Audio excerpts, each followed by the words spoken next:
Welcome, YouTubers, to another episode in my Grammar Hero series.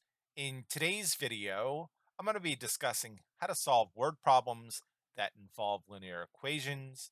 More specifically, I'm going to work out 6 practice test questions that should closely mirror what you should expect to see in the arithmetic reasoning subtest of both the Armed Services Vocational Aptitude Battery, that is the ASVAB, as well as the pre-screening Internet Delivered Computer Adaptive Test, that is the PiCAT. In order to get the most from this video, of course, you should pause the video after I read a practice test question, attempt to work out that practice test question on your own, and then resume playing the video to check your solution. As a reminder, on the actual ASVAB and PiCAT, you will not be permitted to use a calculator or a reference sheet. So as you work through these practice test questions, try not to use any of those resources. Finally, I want to mention this. For some reason, a lot of people find word problems somewhat challenging, and that includes on the ASVAB and PiCAT. For that reason, I put together, as you can see, a playlist called A Review of Word Problems for the ASVAB and PiCAT. It has more than 250 practice test questions, and it has 26 videos that cover the ins and outs of all the techniques you need to know to solve the word problems that frequently appear in the arithmetic reasoning subtest of the ASVAB and PiCAT. So if you feel as if you need more help with solving word problems, feel free to check this playlist out. It's completely free, and of course, I'll put a link to it in the description of this video. And with all that being said, let's go ahead and get started with today's video. Before we get through the practice test questions, I just want to take a few minutes to review some key information that's going to make solving word problems involving linear equations very simple and straightforward. The first thing I want to mention is this: a linear equation, that is an equation of a line, can be used to model situations where the relationship between two variables is linear. More often than not, linear equations are expressed in slope-intercept form. And in case you forgot, that equation is right here. Y equals mx plus b, where m is the slope and b is the y-intercept. As far as solving word problems involving linear equations is concerned, I want to mention this. For all these problems today, we are going to use this formula, y equals mx plus b. As a matter of fact, I'm going to read through the word problems, and I'm going to make an effort to fill in values in this formula that will enable me to solve this equation. So for that reason, I just want to point some things out. In this equation, m is the slope. And in terms of solving word problems, that's going to be the value that changes when it's multiplied by x. You can easily identify m by looking for keywords such as per hour, per week, per month, each, and for every. B, of course, you should know is the y-intercept in this equation, and it's the value that doesn't change in these word problems. So for instance, you can identify it using the keywords such as one-time fee, flat fee, initial fee, and so on. And finally, y in this equation is going to represent the total amount of something. So if you understand that m, slope, is the value that changes, b is the y-intercept, it's the value that doesn't change, and y represents the total amount, then you should be able to read through these word problems, fill in parts of this equation accordingly, and then solve it fairly quickly. So with those things in mind, let's take a look at our first practice test question. All right, this first question says this: during a trip to Florida, you took a taxi from the airport to your hotel. If your hotel was 15 miles away from the airport and the taxi charged a flat fee of $3 plus 75 cents per mile for the ride, then how much did your ride to the hotel cost? All right, so for this question, we're going to be using a linear equation to solve it. So the first thing I'm going to do is jot down that equation of a line, y equals mx plus b. Now that I've done that, I'm going to go through this word problem and try to fill in these values accordingly. Well, m, as I just mentioned, is easy to identify. It's the value that changes when it's multiplied by x, and it's easy to identify using the keyword per. So right here, 75 cents per mile for the ride. This per lets me know that m is going to be 75 cents. The y-intercept, b, of course, is going to be the flat fee or the value that doesn't change. So I know this flat fee of $3 is going to be b. And just like that, we have enough information to write our equation out accordingly. Of course, I also mentioned that y is the total amount of something. In this case, we're being asked to figure out what y is. In other words, we want to know how much the ride cost in total. So we're going to be solving this equation for y. So let's start filling things in. I know m is 0.75, x plus, again, b is the flat fee of $3. All right, so you might be saying to yourself, well, we're solving for y. That said, we still need x to solve this one, and that would be correct. X refers to the number of miles that you went for this taxi ride, and that's right here. It's 15 miles. So all we have to do is fill in x now. This becomes y equals 0.75. Again, 75 cents per mile. How many miles was the taxi ride? It was 15 miles. So this is 0.75 times 15 plus 3. All right. So clearly, all we have to do is do some very basic arithmetic here to solve this one. And so as not to make any mistakes here, I'm going to do this arithmetic off the side. First thing I'm going to do is 0.75 times 15. As you can see, I'm multiplying a decimal, notably 0.75, by a whole number, notably 15. In order to proceed, what I want to do is take this decimal in 0.75 and shift it however many times I need to the right to clear it. I'm going to have to shift it, in this case, 2 times to the right.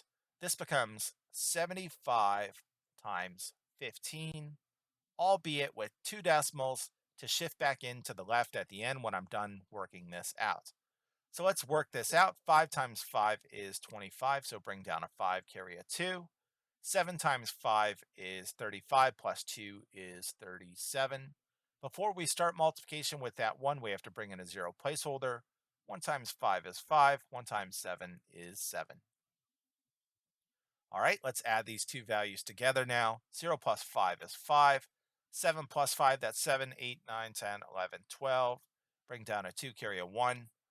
7 plus 3 is 10, plus 1 is 11. Bring our two decimals back in, 1, 2.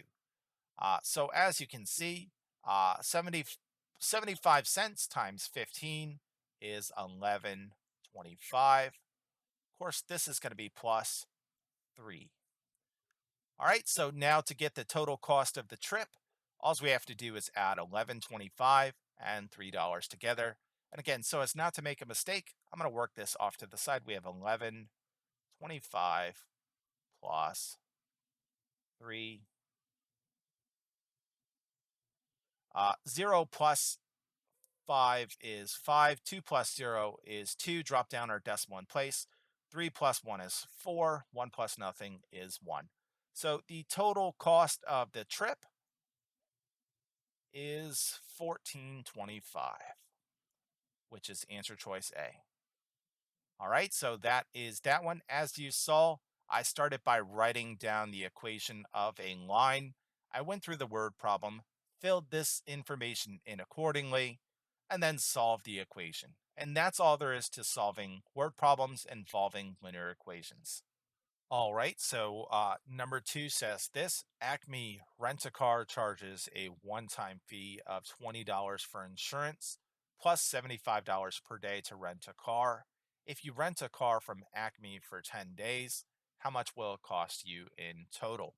So again, this is a word problem involving a linear relationship between two variables. Notably, it's a relationship between the amount of time that you rent the car for, as well as the total cost of renting the car. So for that reason, we can use a linear equation to solve this one. So I'm going to write down y equals mx plus b to do so. Of course, we know that m is the value that changes. It's pretty easy to identify using the keyword per. So I know this $75 per day is going to be my m. Likewise, b is the value that doesn't change, and we can identify it using keywords such as initial fee, one-time fee, setup fee, and so on and so forth. And that's right here. I know B is going to be $20. So once I identify M and B, you can go ahead and write this equation out. This is y equals 75x plus 20. Okay, so let's see what we're solving for, because sometimes you're going to be solving for y, the total amount, and sometimes you're going to be solving for x, the value that changes uh, your slope. So let's go through this problem and see what we're solving for. It says this: how much will it cost you to rent the car in total? So we're going to be solving for y, which means we need to figure out what x is. Well, right here it says it costs $75 per day to rent the car, and you want to rent the car for 10 days. So this 10 days is going to be our x. Let's go ahead and plug it in this formula so we can solve it for y. This becomes y equals 75. Again, we're renting the car for 10 days, so this is 75 times 10 plus 20. All right, so as not to make any mistakes here, I'm going to work this off to the side. We have 75 times 10. You should be able to do this one mentally and say 75 times 10 is going to be 750. But if you could not do that, I'm going to work this off to the side. 5 times 0 is 0, 7 times 0 is 0. Before we start multiplication with that 1, we're going to bring in a 0 placeholder. 1 times 5 is 5. 7 times 1 is 7. Let's add these together. This is 0 plus 750, so we know it's just going to be 750. All right, so finally, we just have 750 plus 20. 750 plus 20 is going to be 770. So to rent this car for 10 days at a rate of $75 per day from Acme Rent-A-Car, you can see that it's going to cost you $770 in total. All right, so number 3 says a car salesman earns a monthly salary of $1,000 as well as a commission of $250 for every car he sells. If he earned $2,500 during the month of April, then how many cars did he sell that month? Okay, so in this case, we know we're going to be using a linear equation to solve this one. So the first thing I'm going to do is write that equation out. Y equals mx plus b. Now it's going to be helpful to go through this word problem and identify what parts of this equation we have, as well as what value we're going to be solving for. So it says right here, he earns a monthly salary of $1,000. So every month he earns $1,000 no matter how many cars he sells. So that value does not change. So we can think of this monthly salary as our letter variable b in this equation, as well as a commission of $250 for every car he sells. All right, so this 250 for every car he sells is the value that changes depending on how much he sells. So this is our M. It said if he earned $2,500 during the month of April, then how many cars did he sell that month? All right, so this $2,500 that he sold for the total month of April is going to be our Y. Again, Y is the total amount of something. And it should be pretty obvious that we have B, we have M, we have Y. So in this case, we're going to be solving this equation for X. So let's go ahead and fill it in. We know Y is the total amount that he earned in the month of April, and this problem told us that that was $2,500. We know M is the value that changes. We identified that to be $250 for every car that he sells. We know we're going to be solving for X. I just mentioned that. And then we know that regardless of how much he sells, he's always going to get a monthly salary of $1,000. All right, so as you can see, I just set up our equation. And in this case, we're going to be solving it for x. In other words, we want to get x equal to something by itself. So the first thing I'm going to do, of course, is subtract 1,000 from both sides of the equation. This crosses out here, leaving you with 250x on this side. Let's do this math very quickly. 0 minus 0 is 0. 0 minus 0 is 0. 5 minus 0 is 5. 2 minus 1 is 1. All right, so now we're just solving this equation for x. So we want to get x by itself by dividing both sides of the equation by 250. In doing so, we get to cross this out, which just leaves us with x on this side. Let me move down a little bit. So we have this 1,500 divided by 250. You're probably saying to yourself, well, is there an easy way to solve this? And the answer to that is yes. We can cross out one of these pairs of corresponding zeros, which makes this 150 over 25. Now you should be able to do this math mentally. This says 150 divided by 25. Well, 25 times 4 is 100. 25 times 5 is 125. And 25 times 6 is 150. So 150 divided by 25 is 6. In other words, he sold 6 cars during the month of April in order to earn $2,500 in total for that month. All right, so that is that one. Number 4 says this: an internet service provider charges $18 per month for internet access, plus an initial fee to set up service. If a customer paid $81 for 2 months of service, then how much was that initial setup fee? All right, so for this problem, of course, we're going to be using this equation to solve it. Y equals mx plus b. Again, we know m is the value that changes, b is the value that doesn't change, y represents the total amount. So let's go ahead and identify those parts of this equation. Right here it says the ISP charges $18 per month for internet service, so we know m is going to be 18. In addition, we were told that the customer paid $81 in total for 2 months of service. So this $81 is going to be our y. Again, y refers to the total amount or the total cost of something. And with that, we can go ahead and start filling in this equation accordingly. Again, we know y is 81, so this is 81 equals $18 per month. So 18 is our m. This becomes 18x plus b. Well, in this case, we're being asked to figure out how much their initial setup fee was. Again, that's the value that does not change. So in this case, we're going to be solving this equation for b. And we need one more piece of information to fill out this equation. This is $18 per month of internet service. How long did this customer have internet service for? Well, they had it for 2 months. So I know X is going to be 2 in this case. So let's go ahead and fill in 2 for X. This becomes 81 equals 18 times 2 plus B. So clearly, we have all the information we need to solve this equation. The first thing I'm going to do is 18 times 2. And so as not to make a mistake, I'm going to work that off to the side.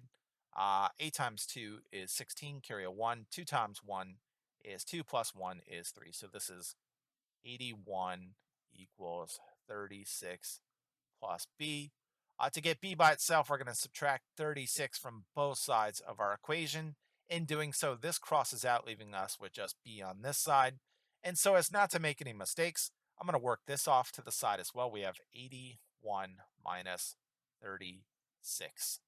All right, 1 minus 6 we can't do, so we have to borrow. This becomes 7. This becomes 11. 11 minus 6 is 5. 7 minus 3 is 4. So we can see that b in this case is 45. Of course, b refers to the initial setup fee that this internet service provider ISP charges. So b in this case is going to be $45, which is answer choice B. So number 5 says this: a gym membership costs $33 per month after initial membership fee. if you paid a total of $228 for 6 months of your membership, then how much will 9 months of your membership cost you? All right, so for this one, let's go ahead and get started by writing down the equation of a line, notably y equals mx plus b. And let's try to fill in this equation accordingly. We know the gym membership costs $33 per month. That keyword per lets you know that that $33 is going to be our M. After an initial fee, that initial gym membership fee is going to be our B, of course. Then it says if you paid a total of $228 for 6 months of your membership. Remember, Y refers to the total amount. So I know Y in this case is going to be 228. So we have M, we have Y. Let's start filling in this equation accordingly. Again, Y is total amount. So this is 228 equals M is 33. So this is 33x plus B. All right, so in this case, we want to know how much 9 months of membership would cost you. Well, before we can answer that, we have to figure out what this initial gym membership fee is. And how are we going to do that? Well, we're going to solve this equation right here for B, which means we must know what X is. Again, this is $33 per month for this membership. How many months did they have this membership for it to cost them $228 in total? Well, they had it for 6 months. So I know X in this case is going to be 6. So let's plug that value into this equation and then solve it for B. This becomes 228 equals 33. X is 6 plus B. All right, let's work this off to the side so as not to make any mistakes. We have 33 times 6. 6 times 3 is 18. Drop down an 8, carry a 1. 6 times 3 is 18, plus 1 is 19. So this becomes 228 equals 198 plus B. All right, to get B by itself, we're just going to subtract 198 from both sides. This crosses out, of course, leaving you with just B on this side. Let's work this out very quickly. 8 minus 8 is 0. 2 minus 9 we can't do, so we have to borrow. This becomes 1. This becomes 12. 12 minus 9, that's 9, 10, 11, 12. This is 3. And 1 minus 1 is nothing.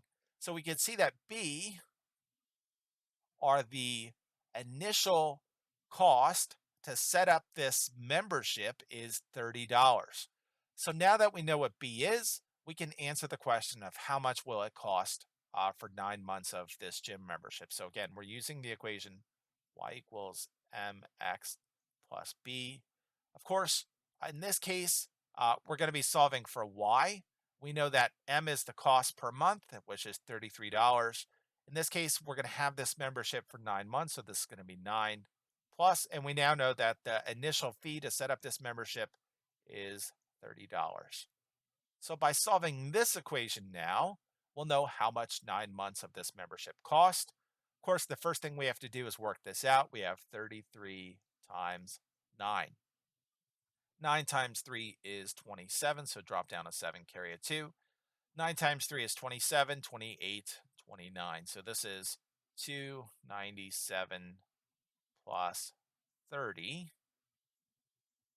And so as not to make any mistakes, I'm going to go ahead and work this off to the side as well. We have 297 plus 30. 7 plus 0 is 7. 9 plus 3, 9, 10, 11, 12. Carry a 1. 2 plus 1 is 3. So for 9 months of this gym membership, it's going to cost you $327, which is answer choice C in this case. All right, so number 6 says this: an air traffic controller is tracking 2 planes. Plane A is currently at an altitude of 2,400 feet, and plane B is just taking off. So it is at an altitude of 0 feet. Plane A is gaining altitude at a rate of 30 feet per second, and plane B is gaining an altitude at a rate of 90 feet per second.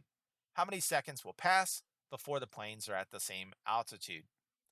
All right, so For this one, you have to realize that the relationship between their total altitude and the time that they've been flying can be modeled using linear equations.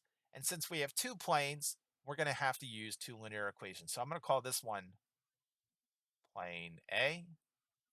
I'm going to call this one plane B. And let's go ahead and get started by writing down the generic formula for an equation of a line. Y equals mx plus b. Y equals mx plus b. Y is going to be their total altitude. M is the rate at which they're gaining altitude. So what is that for plane A? Plane A is gaining an altitude of 30 feet per second. So M in plane A is going to be 30. All right, so let's fill that in. Y equals 30x. And B is the value that doesn't change, or the initial value. Well, in this case, we're told that plane A had an initial altitude of 2,400 feet. So this is going to be our B for plane A. So this is Y equals 30x plus 2,400. All right. Let's go ahead and do the same thing for plane B. Again, Y is its total altitude. M is the rate at which it's gaining altitude. And right here it says that is 90 feet per second. So we know M in this case is going to be 90. So this is 90x. And B is the value that initial, B is the initial value, or the value doesn't change. Well, right here we're told that plane B has an initial altitude of 0 feet. So this would be plus 0. And of course, we don't have to express that since it doesn't change this value. So this is Y equals 90x. So right there, I wrote two linear equations that tell us the total altitude of the planes given the number of seconds that they've been flying. So that's not what this question's asking, though. It says this: how many seconds will pass before the planes are at the same altitude? Well, I'm going to call this Y1 and I'm going to call this Y2. Y1, as I just mentioned, refers to the total altitude of plane A, given how many seconds it's been in the air. Y2 refers to the total altitude of plane B, given how many seconds it's been in the air. Well, this question wants to know when their altitudes will be equal. So in other words, it wants to know this: when will Y1 equal Y2? Well, what can we do to solve this? I know Y1 is 30x plus 2,400. And I know Y2 is simply 90x. So by solving this equation right here for x, the number of seconds that the plane is gaining altitude, I'll have my answer. So let's go ahead and work on solving this. First thing I'm going to do is subtract 30x from both sides of this equation. This cancels out, leaving you a 2,400 on this side. 90 minus 30 is going to be 60. So this is 60x equals 2,400. Again, we just want x by itself. So we're going to divide both sides of this equation by 60. This crosses out, leaving you with just x on this side. And let's go ahead and work this out off to the side. We have right here 2,400 divided by 60. Well, how am I going to work that out quickly? I can do this. I can cross out these corresponding zeros in my numerator and denominator, which makes this 240 over 6. What is 24 divided by 6? You should know that 24 divided by 6 is going to be 4, and we'll just tack on that extra 0. So 2,400 divided by 60 is 40. X in this case equals 40. In other words, it will take these two planes 40 seconds, given their rates of gaining altitude, to be at the same altitude. So the correct answer to this one is B, 40 seconds. All right, so that is it for this video. As always, I hope you found it helpful. And as usual, you're more than welcome to leave feedback in the comment section below. Want to stress this again: word problems involving linear equations do show up fairly frequently on the ASVAB and PiCAT, so make sure you understand how to solve these types of problems. Of course, if you need more help with identifying and solving word problems that frequently appear on the ASVAB and PiCAT, please check out my playlist called A Review of Word Problems for the ASVAB and PiCAT. Of course, I'll put a link to that playlist in the description of this video. And on that note, I'm going to go ahead and cut you loose.